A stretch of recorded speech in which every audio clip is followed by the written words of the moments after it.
Hello दोस्तों, नमस्कार। बहुत दिनों में आज दोबारा वीडियो बनने को तैयार हो रही है अपनी वैदिक सभ्यता। वैदिक सभ्यता के बारे में अपन ने पार्ट फर्स्ट और पार्ट सेकंड के बारे में अपन ने बात कर ली थी। उसमें पार्ट थ्री के बारे में बात करेंगे आप वैदिक सभ्यता में ही।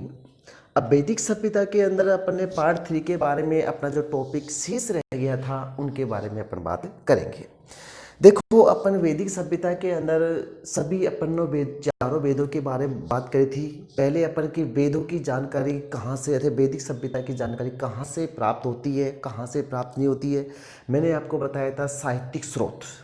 साहित्यिक स्रोतों के अंदर से मैंने अपन साहित्यिक स्रोत में एक अपन कहाँ से वेदों से प्राप्त ब्राह्मण ग्रंथों से, तीसरी अपने आरण्य ग्रंथ और चौथा अपना उपनिषद। जो अपन ने तीनों के बारे में बात कर ली थी, चौथा अपना उपनिषद। तो उपनिषद किसे कहते हैं, क्या कहते हैं, तो आज अपन उपनिषद के बारे में बात करेंगे। देखो उपनिषद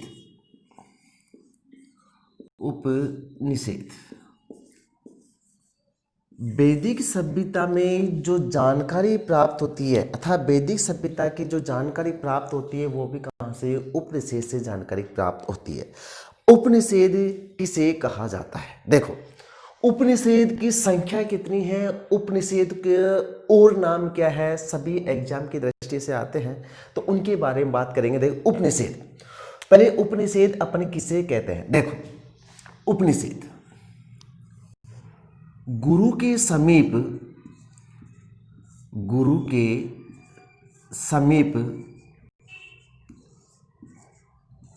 निष्ठापूर्वक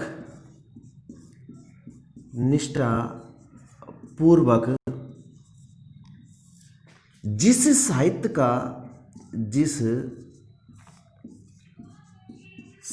का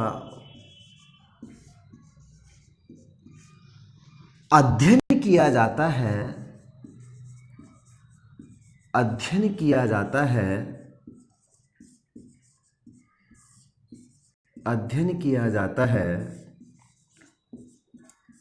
उसे उपनिषद के नाम से जाना जाता है। अगली बात, उपनिषदों की संख्या पूछी जाती है कि उपनिषदों की कुल संख्या के बारे में बात करते हैं। उपनिषदों की कुल संख्या है 108। कितनी है? उपनिषदों की कुल संख्या कितनी है? 108। अब देखो, उपनिषद का उपनाम अर्थात उपनिषद का अन्य नाम क्या है? इसका अन्य नाम है वेदांत। किस नाम से?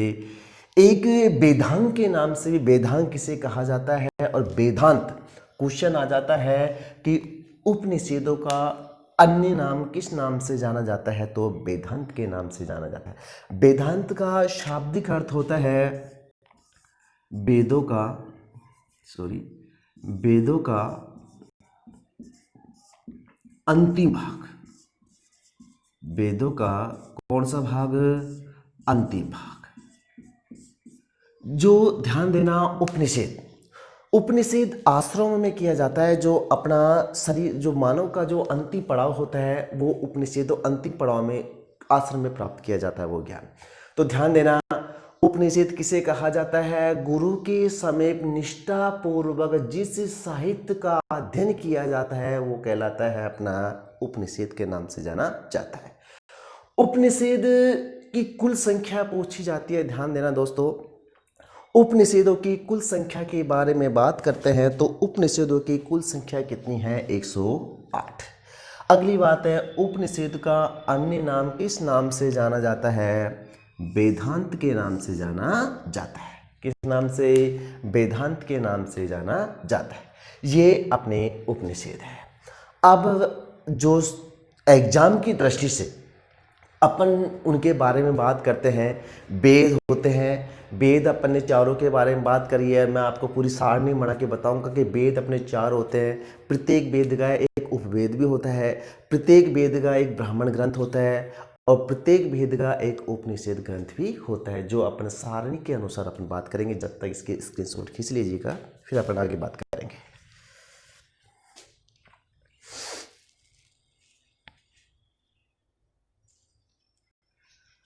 हाँ दोस्तों, आगे बात करते हैं। देखो,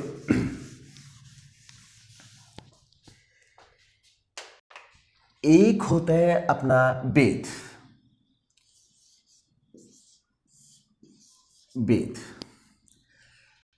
वेद संख्या में अपन ने कितने बताए हैं? वेद अपने संख्या में अपने कितने हैं? 4। उन चारों के बारे में बात करेंगे अपन। पहला वेद का नाम है, पहले अपन डिटेल में लिख लेते हैं। वेद, वेद का, प्रत्येक वेद का क्या होता है? एक उपवेद होता है। क्या होता है? एक उपवेद होता है। ये अपन उपवेद के बारे में बात इधर करेंगे। प्रत्येक वेद का एक क्या होता है?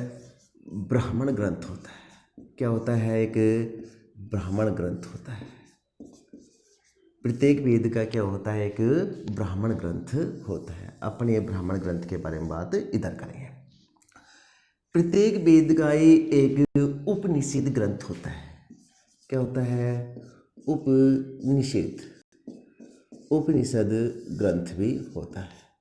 तो उनके बारे में अपन इधर बात करेंगे। देखो, मैंने आपको बताया था वेद, और ध्यान रखना, एक प्रत्येक वेद का एक यज्ञ अधिकारी भी होता है।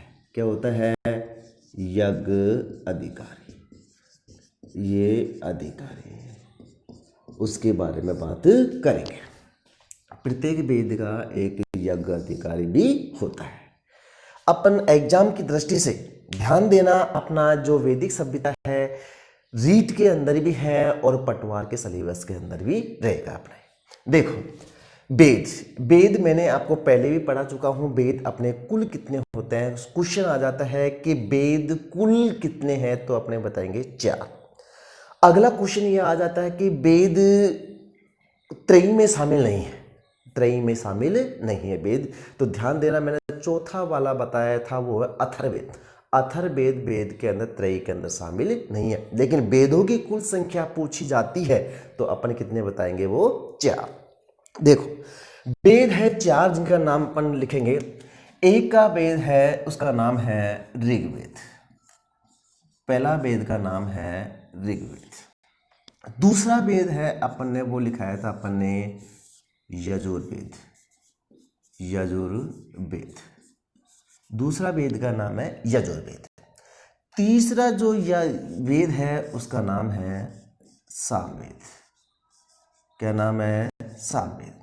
और चौथा जो अपन ने बात करी थी वो थी कौन सा? अथर्ववेद। अथर्ववेद।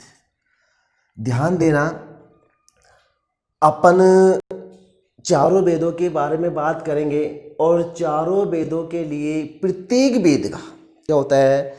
प्रत्येक वेद का एक उपवेद होता है। ध्यान देना, जैसे ऋग्वेद, क्वेश्चन आ जाता है कि ऋग्वेद का उपवेद कौन सा है? तो ध्यान देना, ऋग्वेद का आर्युवेद। क्या नाम बताया उसका?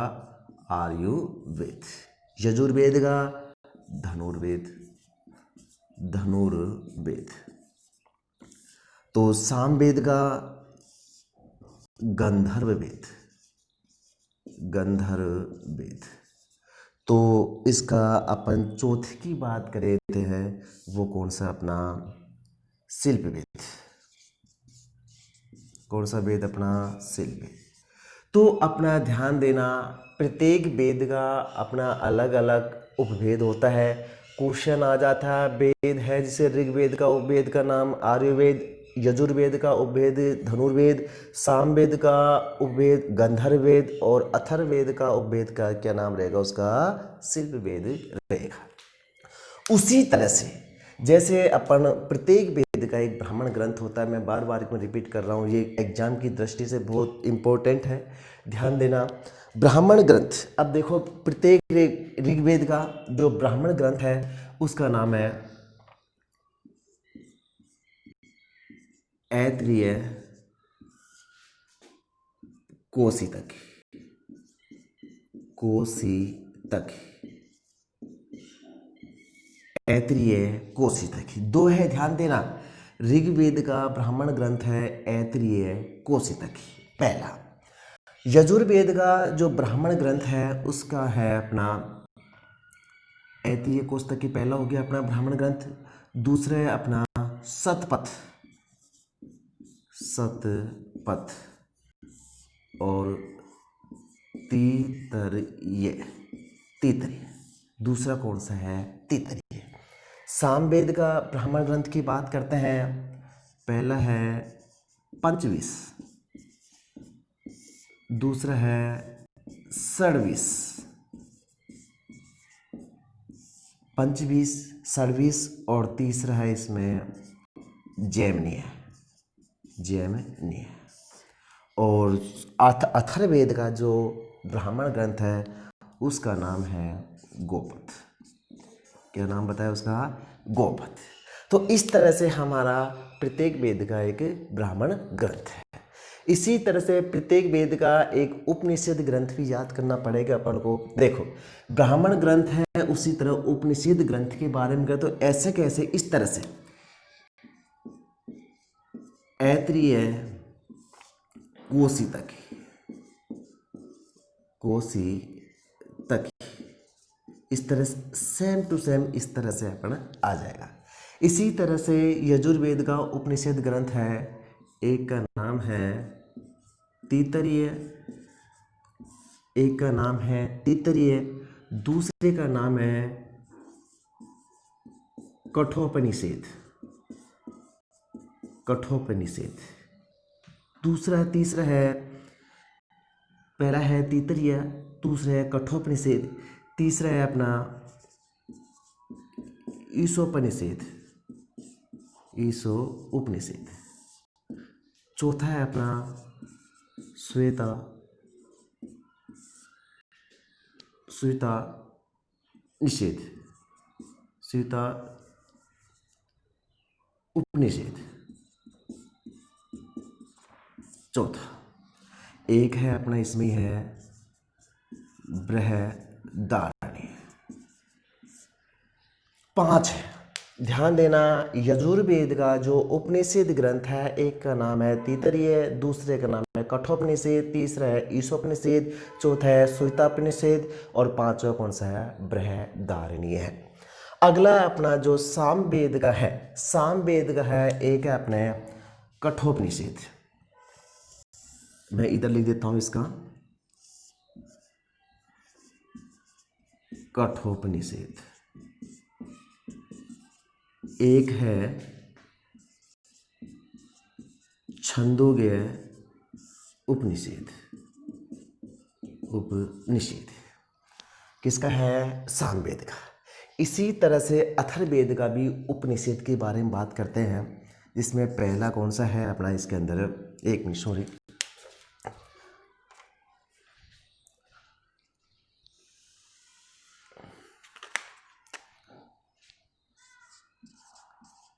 प्रश्नोपनिषद पहला, दूसरा है मांडूक्य और अगला है मुंडको उपनिषद। ये अपन को ध्यान रखना है उपनिषद ग्रंथ। अब प्रत्येक वेद का अपन को यज्ञ अधिकारी किसी में भी एग्जाम के अंदर पूछा जा सकता है। ध्यान देना कि प्रत्येक वेद का जो अधिकारी होता है, जैसे ऋग्वेद का अधिकारी का नाम, यज्ञ अधिकारी का नाम बताइए, तो उसका नाम बताया मैंने, पहले भी बताया था, अपने पार्ट फर्स्ट के लिए बात करी थी। तो ध्यान देना, ऋग्वेद का जो यज्ञ अधिकारी कहलाता है वो कौन, क्या कहलाता है? होत्र, या फिर इसे क्या कहा जाता है? होत्रा के नाम से जाना जाता है। इसी तरह से जो यजुर्वेद का जो यज्ञ अधिकारी का कहा जाता है वो कहलाता है अदभूर्य। किस नाम से? अदभूर्य के नाम से जाना जाता है। इसी तरह से सामवेद का जो जाना जाता है, सामवेद का जो कहा जाता है उसके उद्गाता, क्या कहा जाता है? उद्गाता, और अथर्ववेद का जो कहा जाता है उसे कहा जाता है ब्रह्म के नाम से जाना जाता है। तो दोस्तों ये अपना सबसे इम्पोर्टेंट वैदिक सभ्यता के अंदर जो सबसे इम्पोर्टेंट है क्वेश्चन, यहाँ से ही सबसे ज़्यादा पुट ऑफ होता है।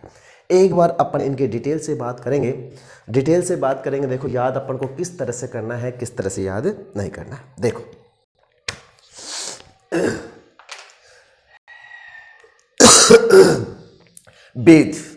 वेद अपन ने 4 वेदों के बारे में बात करी थी। 4 वेद है। एक का नाम है ऋग्वेद, दूसरे का नाम है यजुर्वेद, तीसरे का नाम है सामवेद और चौथे का नाम है अथर्ववेद।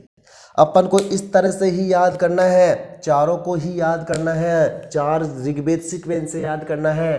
पहले का नाम ऋग्वेद, दूसरे का नाम यजुर्वेद, तीसरे का नाम सामवेद और चौथे का नाम है अथर्ववेद। प्रत्येक वेद का दोस्तों एक उपवेद होता है। प्रत्येक वेद का क्या होता है, एक उपवेद होता है। जैसे ऋग्वेद का उपवेद का नाम बताइए, ऋग्वेद का उपवेद का नाम बताइए। या ऐसा क्वेश्चन पूछा जा सकता है कि ऋग्वेद का कौन सा उपवेद नहीं है, कौन सा उपवेद नहीं है। तो दोस्तों ये ध्यान देना, ऋग्वेद का कौन सा उपवेद है, उसका नाम है आर्यवेद। उसी तरह से यजुर्वेद का एक उपवेद का नाम है, उसका नाम है धनुर्वेद। उसी तरह से सामवेद का उपवेद का नाम रहेगा, उसका नाम रहेगा गंधर्ववेद। और उसी तरह से अथर्ववेद का जो उपवेद का नाम रहेगा, उसका नाम रहेगा शिल्पवेद नाम रहेगा। प्रत्येक वेद का एक ब्राह्मण ग्रंथ होता है। ब्राह्मण ग्रंथ में ध्यान देना, ऐतरेय कोशितकी जो ब्राह्मण प्रत्येक वेद का एक क्या रहेगा, ब्राह्मण ग्रंथ रहेगा। उसी तरह से हमारे यजुर्वेद का एक ब्राह्मण ग्रंथ रहेगा, उसका नाम रहेगा, एक का नाम सतपथ, दूसरे का नाम है तैत्तिरीय। तीसरे का नाम जैसे सामवेद का जो ब्राह्मण ग्रंथ रहेगा, एक का नाम रहेगा पंचवीस, दूसरे का नाम रहेगा षड्वीस, तीसरे का नाम रहेगा जैमिनीय नाम रहेगा। उसी तरह से अथर्ववेद का एक ब्राह्मण ग्रंथ, अथर्ववेद का ब्राह्मण ग्रंथ का नाम पूछा जाएगा तो डायरेक्ट कौन सा रहेगा, अपना गोपथ रहेगा, गोपथ, ध्यान देना। उसी तरह से हमारा प्रत्येक वेद का अर्थात ऋग्वेद का कौन सा उपनिषद ग्रंथ की बात करते हैं, वही ब्राह्मण ग्रंथ का है, वही किसका है, उपनिषद ग्रंथ का रहेगा। तो याद करने में कोई दिक्कत ही नहीं रहेगी इसके लिए, ऐतरेय कोशितकी। इसी तरह से प्रत्येक अर्थात यजुर्वेद का उपनिषद ग्रंथ के बाद कौन सा नहीं है, ये क्वेश्चन पूछा जाता है। आजकल आरपीएससी लगा लो, चाहे माध्यमिक शिक्षा बोर्ड लगा लो, चाहे कोई भी एग्जाम लेता हो, तो क्वेश्चन सीधी तरह से नहीं पूछा जाता है कि प्रत्येक वेद का एक उपनिषद ग्रंथ कौन सा होता है। इस तरह से क्वेश्चन नहीं पूछा जाता है। क्वेश्चन पूछा जाता है कि ऋग्वेद का कौन सा उपनिषद ग्रंथ नहीं है, या फिर क्वेश्चन ऐसे पूछा जाता है यजुर्वेद का कौन सा उपनिषद ग्रंथ नहीं है। 3 तो इसमें से दे देगा, चौथा किसी इसमें से दे देगा। तो ध्यान देना, यजुर्वेद का उपनिषद ग्रंथ अपन को 5 याद करने हैं। पहले का नाम है तैत्तिरीय, दूसरे का नाम है कठोपनिषद, तीसरे का नाम है ईशोपनिषद, चौथे का नाम है श्वेताश्वर उपनिषद, या फिर पांचवें का नाम रहेगा बृहदारण्यक। अगली बात है हमारा सामवेद का जो उपनिषद ग्रंथ है, एक का नाम है कठोपनिषद, दूसरे का नाम है छंदोग्य उपनिषद। इसी तरह से अपना जो अथर्ववेद का जो उपनिषद ग्रंथ रहेगा, एक का नाम रहेगा प्रश्नोपनिषद, दूसरे का नाम है मांडुक्य और तीसरे का नाम है मुंडकोपनिषद। दोस्तों अपन को कंठस्थ याद करने हैं, एग्जाम की दृष्टि से सबसे मोस्ट है। प्रत्येक वेद का यज्ञ अधिकारी मैंने पहले भी बात करी थी, आज भी बात याद करा रहा हूँ मैं आपको। प्रत्येक वेद का एक यज्ञ अधिकारी होता है। ध्यान देना दोस्तों, इसका नाम है, क्वेश्चन ऐसे आता है कि ऋग्वेद का कौन सा यज्ञ अधिकारी होता है। ऋग्वेद कालीन के अंदर, वैदिक सभ्यता के अंदर, ऋग्वेद काल के अंदर कौन सा यज्ञ अधिकारी क्या कहलाता है, तो ध्यान देना, उसको होत्र या फिर होत्रा के नाम से जाना जाता है। दूसरे का था यजुर्वेद का जो यज्ञ अधिकारी होता है, उसको कहा जाता है अदभूर्य। तीसरे का जो सामवेद का जो यज्ञ अधिकारी होता है, उसको कहा जाता है उद्गाता। और ध्यान देना, अथर्ववेद का जो यज्ञ अधिकारी होता है वो कहलाता है ब्रह्म कहलाता है। क्या कहलाता है? भ्रम।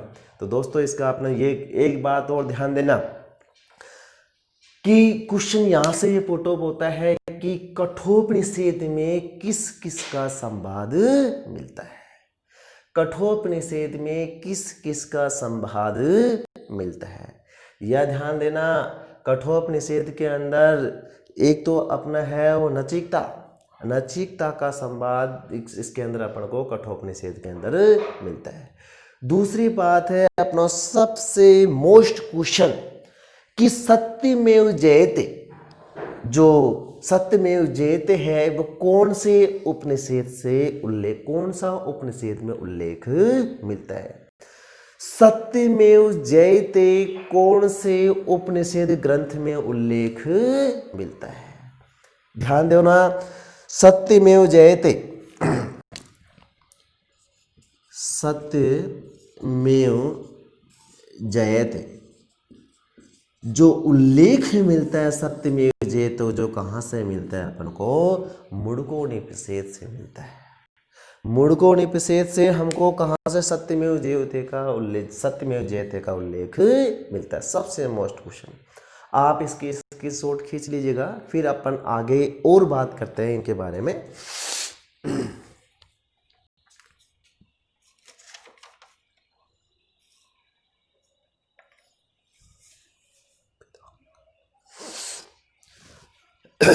इसकी शॉर्ट खींच लीजिएगा।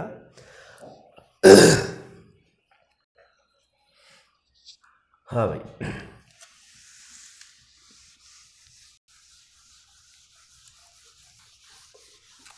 दोस्तों ये अपनी रीड के अंदर भी सिलेबस में है, ध्यान देना, और पटवारी के अंदर भी सिलेबस के अंदर है। तो इसलिए अपन को कंठस्थ एक एक चीज याद करनी है अपन को।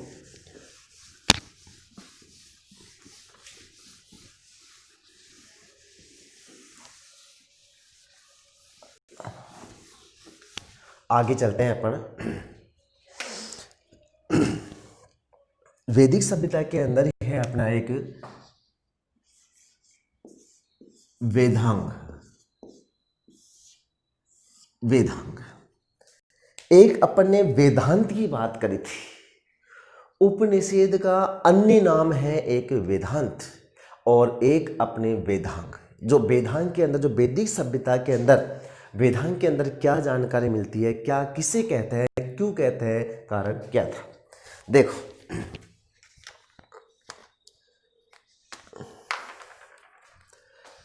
वेदांग वेदों की भाषा का, वेदों की भाषा का सरल रूप, वेदों की भाषा का सरल रूप वेदांग के नाम से जाना जाता है। भाई वेदों के अंदर जो भी विधि विधान वगैरह है, व्याकरण संबंधी है, उनका सरल रूप वैदिक सभ्यता के अंदर जो कहाँ से प्राप्त होता है अपन को? वेदांग से प्राप्त होता है। कहाँ से प्राप्त होता है? वेदांग। क्वेश्चन ये भी पूछा जाता है कि वेदांग की संख्या, वेदांग की कुल संख्या पूछी जाती है, ध्यान देना। तो वेदांग की कुल संख्या आपने कितनी बताइए दोस्तों, बताओ धनी। वेदांग की कुल संख्या कितनी है? टोटल अपनी 6। कितनी है अपनी? 6। तो अपन थोड़ा डायग्राम से पता करेंगे। अपन 6 देखो किस किस तरह से है वेदांग। ये अपना वेदांग देखो 6। अब 6 अपन को देखो, पहला, दूसरा, तीसरा कौन सा है? जैसे पहला है शिक्षा, दूसरा है अपना कल्प, तीसरा है अपना निरुक्त, चौथा है अपना व्याकरण, पांचवा अपना ज्योतिषी और छठा कौन सा? अपना छंद। उन सब की अपन बात करेंगे। जैसे देखो अपना पहले नंबर पे कौन सा है? अपना शिक्षा। कौन सा? अपना शिक्षा। दूसरे का नाम है अपना कल्प, दूसरे का नाम है कल्प।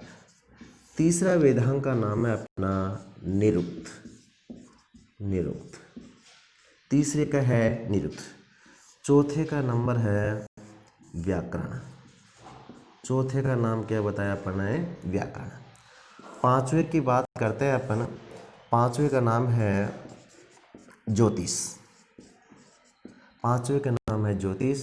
और छठे की बात करें तो अपना छठे में कौन सा है, छंद की बातें अपन करें। तो दोस्तों ये ध्यान देना है कि वेदांगों की कुल संख्या कितनी है अपनी, 6 वेदांग कुल संख्या है। अब इनमें किस किस के बारे में बात करी है, इसके अंदर जो वैदिक सभ्यता के अंदर जानकारी प्राप्त होती है, शिक्षा, शिक्षा के अंदर जो वेदों का लिखित रूप है, जो वेदों की जो ज्ञान है, वेदों के अंदर शुद्धिकरण, वेदों का जो वर्ण विचार है अर्थात शुद्धिकरण जो किसमें प्राप्त किया गया, अपना शिक्षा के अंदर बात करी गई है। कल्प के अंदर जो वैदिक सभ्यता के अंदर विधि